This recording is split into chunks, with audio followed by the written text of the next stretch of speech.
जय हिंद दोस्तों। बिहार पुलिस सिपाही की परीक्षा के लिए आज आपका क्यूज नंबर 14 चलेगा, जिसमें हम लोग जीके जीएस से लगभग 50 मोस्ट इम्पॉर्टेंट प्रश्नों का रिवीजन करने वाले हैं। और साथियों, आज का ये जो 50 प्रश्न है एग्ज़ाम के लिए काफ़ी ज़्यादा महत्वपूर्ण रहेगा, तो आप लोग पूरा क्यूज को लगाइए। और साथियों, इससे पहले टोटल आपका 13 क्यूज कंप्लीट हो चुका है और सभी क्यूज के वीडियो को एक ही प्लेलिस्ट में डाल दिया गया है। प्लेलिस्ट का लिंक आपको वीडियो के डिस्क्रिप्शन बॉक्स में मिल जाएगा, आप लोग जाकर देख सकते हैं। तो चलिए फटाफट से आप सभी लाइव में जुड़ जाइए। सभी को गुड इवनिंग, गुड इवनिंग। तो चलिए, पहला क्वेश्चन आपके सामने है। कौन सा कथन बिहार विधानसभा की लोक लेखा समिति के संबंध में गलत है? सभी ऑप्शन को ध्यान से पढ़िए और बिल्कुल आपको सोच समझकर आंसर करना है। तो साथियों, यहाँ पर पहले प्रश्न का आंसर क्या होगा? बिहार विधानसभा की लोक लेखा समिति के संबंध में कौन सा कथन गलत है? देखिए, फर्स्ट ऑप्शन में है लोक लेखा समिति राज्य के आय व्यय का लेखा जोखा रखती है, बिल्कुल सही है। इसमें सभापति सहित सदस्यों की संख्या 17 से अधिक नहीं हो सकती है, ये भी सही है। देखिए, यहाँ पे 17 से अधिक इसलिए लिखा गया है क्योंकि बिहार विधानसभा की लोक लेखा की समिति के बारे में बताना है। सी ऑप्शन में कार्यकाल 5 वर्ष का होता है, यही कथन गलत है क्योंकि इसका कार्यकाल जो होता है 1 वर्ष के लिए होता है, ना कि 5 वर्ष के लिए। और डी ऑप्शन में है बिहार लोक लेखा समिति के सभापति तार किशोर प्रसाद को बनाया गया है, बिल्कुल सही है। तो याद रखिएगा, सी ऑप्शन जो है ये कथन गलत है। और साथियों, लोक लेखा समिति में जो अध्यक्ष होता है, याद रखिएगा, विरोधी दल का नेता होता है, ध्यान रखेंगे। निम्नलिखित में से किसने दिल्ली में जमात खाना मस्जिद का निर्माण किया था? चलिए, दूसरे प्रश्न के लिए आंसर बताएंगे। बिल्कुल आपके एग्जाम पैटर्न पर आधारित क्वेश्चन है। तो साथियों, किसने दिल्ली में जमात खाना मस्जिद का निर्माण किया था? तो यहाँ पर दूसरे प्रश्न का सही जवाब है अलाउद्दीन खिलजी के पुत्र खिजर खान ने। तो सी ऑप्शन जो ही बच्चे बता रहे हैं उनका बिल्कुल सही जवाब है खिजर खान ने। अलाउद्दीन खिलजी की बात करें तो इन्होंने अलाई दरवाज़ा का निर्माण करवाया था, याद रखिएगा। और कुतुबुद्दीन ऐबक की बात करें तो इन्होंने 1206 ईस्वी में गुलाम वंश की स्थापना की थी। इनकी मृत्यु कब होती है? तो 1210 में पोलो खेलते समय घोड़े से गिरकर कुतुबुद्दीन ऐबक की मृत्यु होती है। आगे देखिए, किस युद्ध के हार के बाद नेपोलियन को सेंट हेलेना द्वीप पर निर्वासित कर दिया गया? चलिए, वेरी इंपॉर्टेंट क्वेश्चन रहेगा, आंसर बताएंगे तीसरे प्रश्न के लिए। तो साथियों, यहाँ पर तीसरे प्रश्न का सही जवाब है वाटरलू, याद रखिएगा, वाटरलू का युद्ध। यहाँ से प्रश्न बनेगा कि वाटरलू का युद्ध कब हुआ था? तो डेट याद रखिएगा, 1815 ईस्वी में वाटरलू का युद्ध होता है, याद रखिएगा। और नेपोलियन की बात करें तो ये कहाँ का शासक था? तो ये फ्रांस का शासक था। और नेपोलियन ने 1804 में नेपोलियन संहिता लागू किया था। पूछा जाता है कि नेपोलियन संहिता कब लागू हुआ था? तो 1804 में। किसने लागू किया था? तो नेपोलियन ने। आगे देखिए, प्याज का लाल रंग होता है।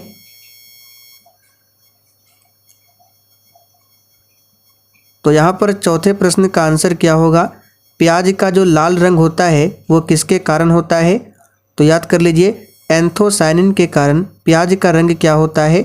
लाल होता है। बीटा कैरोटीन के कारण गाजर का रंग हल्का लाल होता है। लाइकोपिन के कारण क्या होता है? तो मिर्च का तीखापन, और लाइकोपिन के कारण टमाटर का रंग लाल होता है। और कैप्साइसिन के कारण क्या होता है? तो मिर्च का तीखापन। सभी को ध्यान रखें। साथियों, आप लोग थोड़ा सा यहाँ पर ध्यान दीजिए। जैसे कि आप सभी जानते हैं, बिहार पुलिस एग्ज़ाम में अब केवल 1 महीने का ही समय बचा हुआ है। इसलिए साथियों, आपके एग्ज़ाम को ध्यान में रखते हुए हमने ये 1 लाइनर क्वेश्चन बैंक को तैयार किया है। 2010 से लेकर 2022 तक में CSBC द्वारा जितने भी एग्ज़ाम कंडक्ट कराए गए हैं, चाहे वो बिहार मध्य निषेध सिपाही का हो, बिहार फॉरेस्ट गार्ड का हो या फिर बिहार पुलिस का एग्ज़ाम हो, इन सभी एग्ज़ाम में पिछले 12 सालों में जितने भी जीके जीएस के क्वेश्चन पूछे गए हैं, साथियों उन सभी प्रश्नों को हमने इस PDF में 1 लाइनर फॉर्म में टाइप किया है एक्स्ट्रा फैक्ट के साथ में। जैसे कि आप लोग यहाँ पर क्वेश्चन नंबर 1 में देख सकते हैं, भारत में कोयले के भंडार और उत्पादन के संबंध में सबसे अमीर राज्य कौन सा है? तो ये झारखंड है। अब कोयला से संबंधित जितने भी क्वेश्चन एग्जाम में बन सकता है उनको यहाँ पे टाइप किया गया है। लगभग हर एक क्वेश्चन में आपको एक्स्ट्रा फैक्ट मिल जाएगा। जैसे कि यहाँ पर देख सकते हैं, महात्मा गांधी राष्ट्रीय ग्रामीण रोजगार गारंटी, जिसको मनरेगा कहा जाता है, तो इस अधिनियम के तहत कितने दिन का रोजगार प्रदान किया जाता है? तो हमने आपको ये प्रश्न कराया था, 100 दिन का रोजगार प्रदान किया जाता है। देखिए साथियों, मनरेगा जो है इसका नाम पहले नरेगा था। तो यहाँ से प्रश्न बन सकता है कि नरेगा की शुरुआत कब हुई थी? तो 2 फरवरी 2006 से नरेगा की शुरुआत हुई थी और नरेगा का नाम बदलकर मनरेगा कब किया गया? तो देखिए यहाँ पे लिखा गया है 2 अक्टूबर 2009 में नरेगा का नाम बदलकर मनरेगा कर दिया गया है।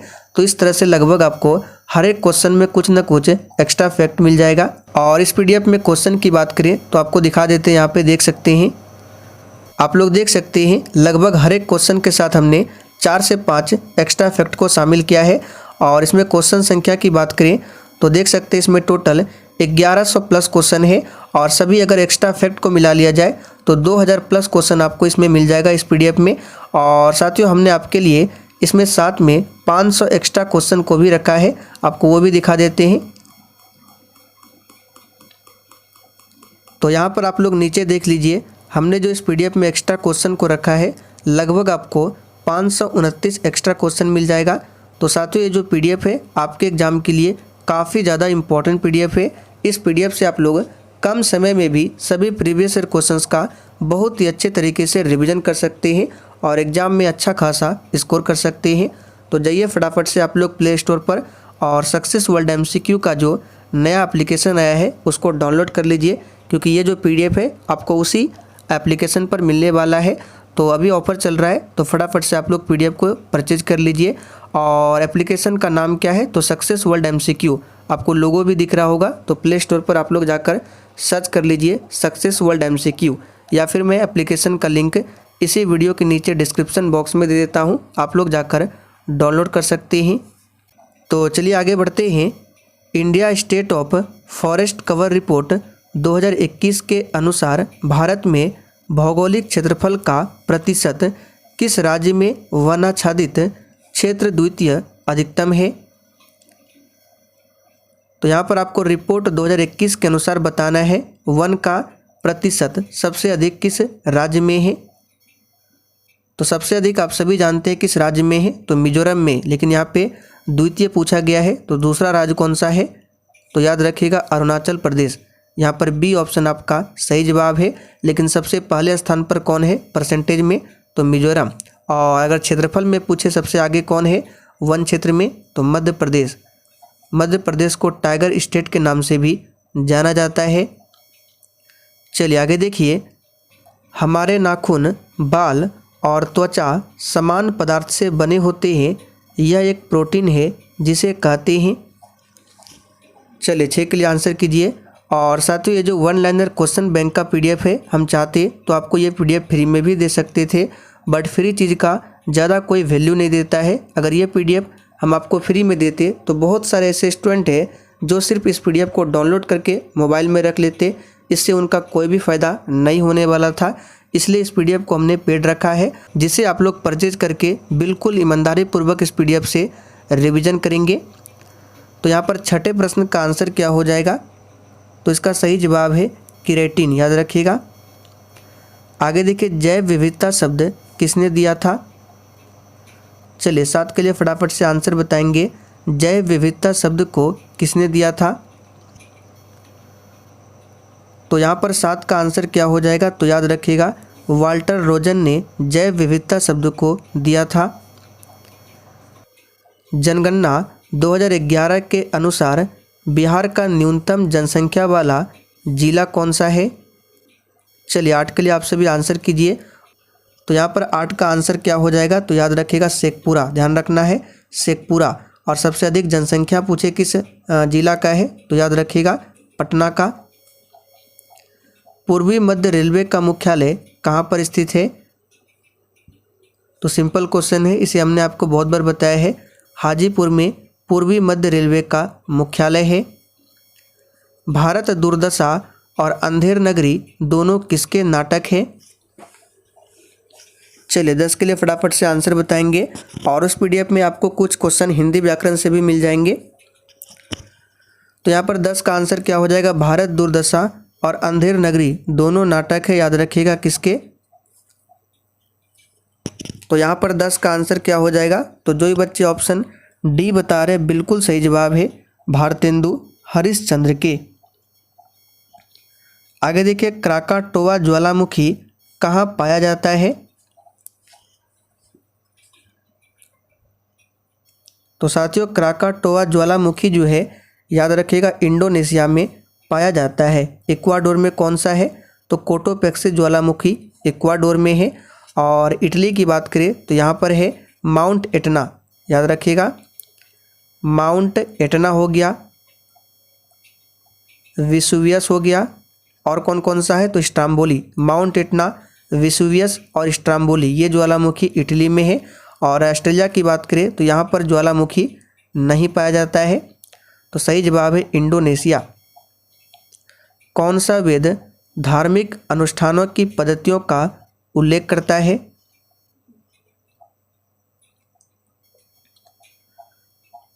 तो साथियों कौन सा वेद है जो धार्मिक अनुष्ठानों की पद्धतियों का उल्लेख करता है? तो याद रखिएगा ये है यजुर्वेद। यहाँ पर सी ऑप्शन आपका सही जवाब है। ऋग्वेद सबसे पुराना है, सामवेद भारतीय संगीत का जनक और अथर्ववेद सबसे बाद का वेद है।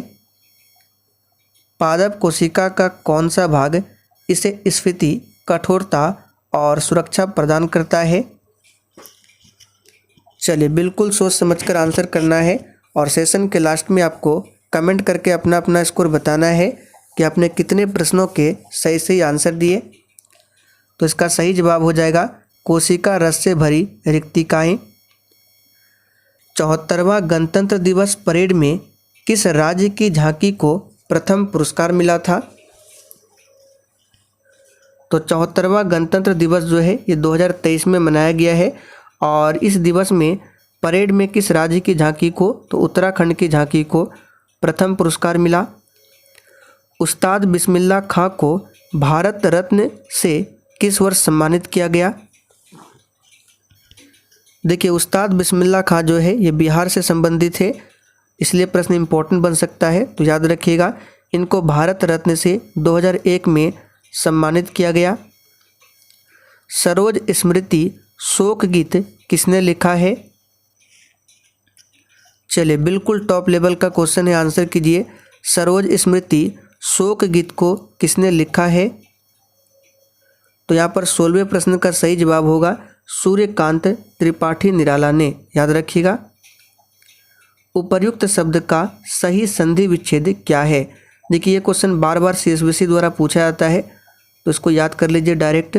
उपर्युक्त शब्द का जो सही संधि विच्छेद होगा ये हो जाएगा आपका कौन सा? ऊपरी जोड़ उक्त। आगे देखिए विद्युत चुंबकीय प्रेरण की खोज किसने किया था? तो सिंपल क्वेश्चन है, विद्युत चुंबकीय प्रेरण की खोज किया था किसने? तो माइकल फैराडे ने, याद रखिएगा। और चुंबकीय प्रेरण का एसआई यूनिट पूछे तो टेस्ला। टेस्ला ये क्या है? तो चुंबकीय प्रेरण की एसआई यूनिट। और सीजीएस यूनिट पूछे तो गॉस होता है, इसे भी ध्यान रखें। गुणसूत्र कहाँ पाए जाते हैं? तो प्यारे साथियों गुणसूत्र जो है याद रखिएगा ये केंद्रक में पाए जाते हैं। कहाँ पर? केंद्रक में। भारतीय संविधान की 6ठी अनुसूची किन 4 राज्यों में अनुसूचित क्षेत्रों और अनुसूचित जनजातियों के प्रशासन और नियंत्रण से संबंधित है? तो बहुत ही सिंपल क्वेश्चन है, अभी तक ये क्वेश्चन आपको याद भी हो गया होगा। 6ठी अनुसूची में कौन कौन से राज्य है? तो असम, मेघालय, त्रिपुरा, मिजोरम। CHO अभिक्रियाशील मूलक का नाम क्या है? तो ये भी सिंपल क्वेश्चन है, एल्डिहाइड है, याद रखिएगा।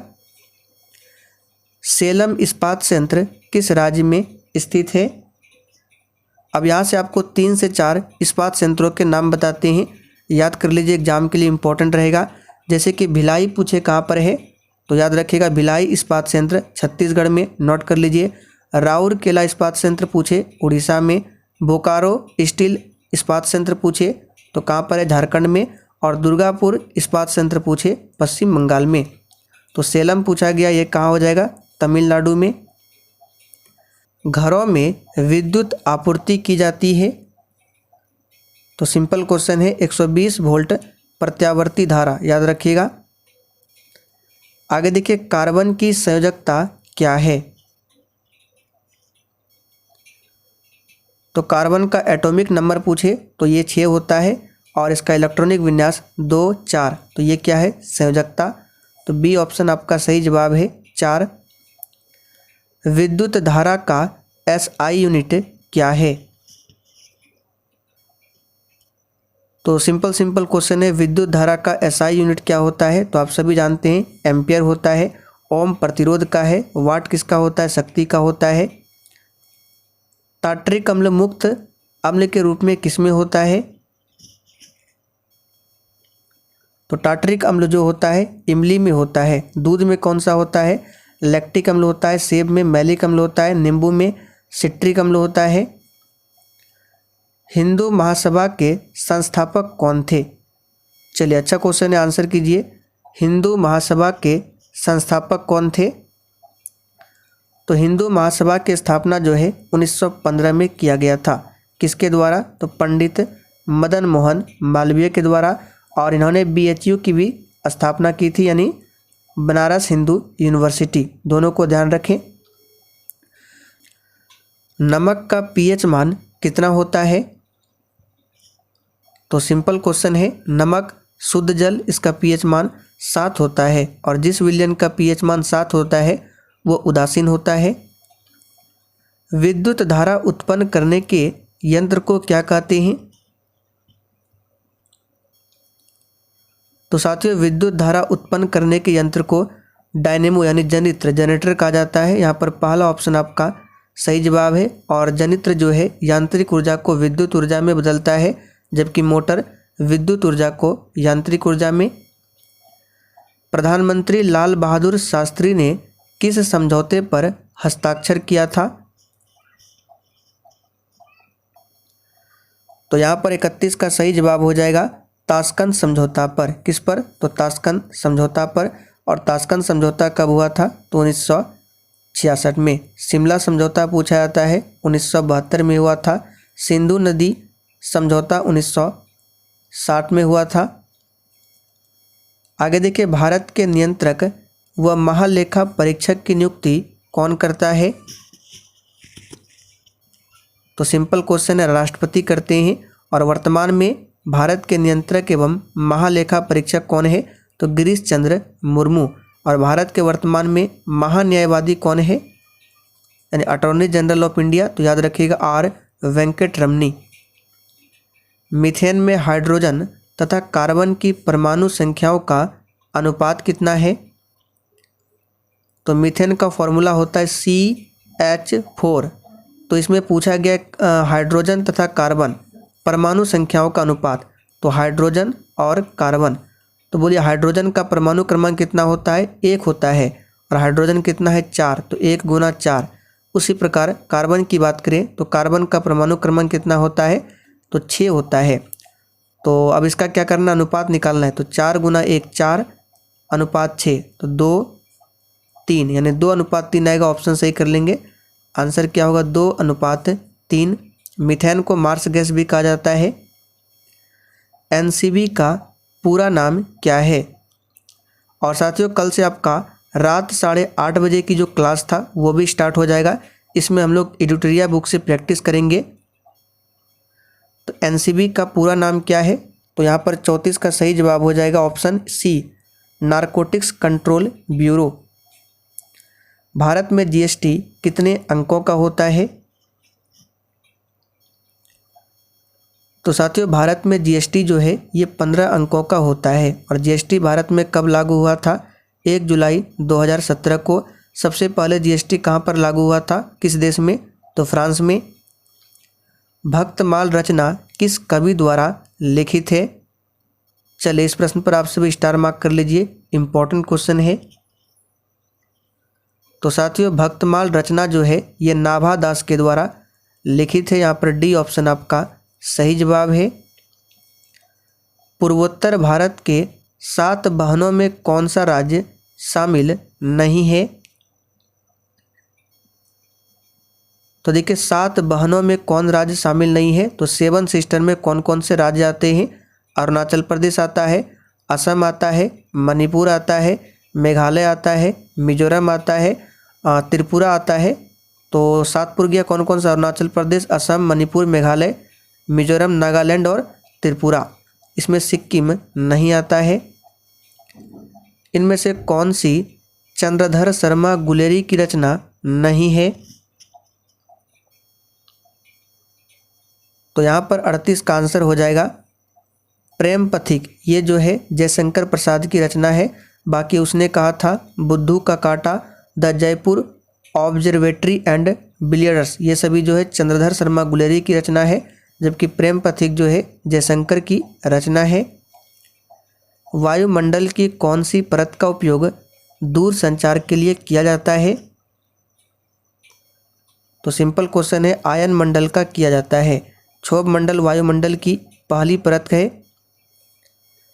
पंडित बालकृष्ण भट्ट द्वारा रचित नाटक कौन सा है? तो यहाँ पर इसका सही जवाब है, याद रखिएगा, बाल विवाह। इसको सही कर लेंगे, क्या होगा? बाल विवाह। ये जो है पंडित बालकृष्ण भट्ट द्वारा रचित नाटक है बाल विवाह। भारत की कौन सी नदी हीराकुंड बांध से संबंधित है? तो सिंपल क्वेश्चन है, उड़ीसा में है महानदी पर हीराकुंड बांध, याद रखिएगा। दामोदर नदी को बंगाल का शोक कहा जाता है। बिहार में संसदीय सीटों की संख्या कितनी है? तो ये है 40। और राज्यसभा सीटों की संख्या कितनी है? 16। विधानसभा पूछे 243 और विधान परिषद पूछे 75। सभी को ध्यान रखें। भारतीय संविधान में समवर्ती सूची किसके संविधान से अपनाई गई है? और देखिए आज जो शाम 7:30 बजे की क्लास है, जिन्होंने नहीं देखा है देख लीजिए। आज शाम 7:30 बजे की क्लास में संविधान स्रोत के बारे में बताया गया है, यानी संविधान में कौन कौन सी चीज़ें कहाँ से ली गई है इसके बारे में। और कल आपको एक टॉपिक देते हैं, तैयार करके आना है, जिसका MCQ कल शाम 7:30 बजे होगा। तो कल आपको तैयार करके आना है संविधान का भाग, जितने भी भाग है थ्योरी अच्छे से पढ़ लीजिएगा। तो समवर्ती सूची किसके संविधान से लिया गया है? तो यहाँ पर इसका सही जवाब है ऑस्ट्रेलिया। ऑस्ट्रेलिया से प्रस्तावना की भाषा को भी लिया गया है। संयुक्त राज्य अमेरिका से मौलिक अधिकार को लिया गया है, जो कि वर्तमान में टोटल 6 है। भारत में उच्च न्यायालयों की संख्या कितनी है? तो सिंपल क्वेश्चन है, 25 है। मगध के किस प्रारंभिक शासक को गद्दी के लिए उसके पुत्र ने हत्या कर दी थी?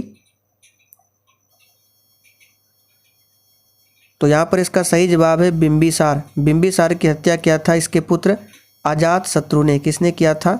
अजातशत्रु ने। और अजातशत्रु की हत्या किया था उदयन ने। उदयन कौन था? पाटलिपुत्र का संस्थापक। पाटलिपुत्र की स्थापना इन्होंने ही किया था, याद रखिएगा। वृद्धरथ की बात करें तो मौर्य वंश का आखिरी शासक है वृद्धरथ। बिंबिसार ने हर्यक वंश की स्थापना की थी, सभी को ध्यान रखें। तो साथियों आज के लिए इतना ही। सेशन पसंद आया हो तो जाने से पहले आप सभी सेशन को लाइक करके और सेशन को शेयर करना ना भूलें।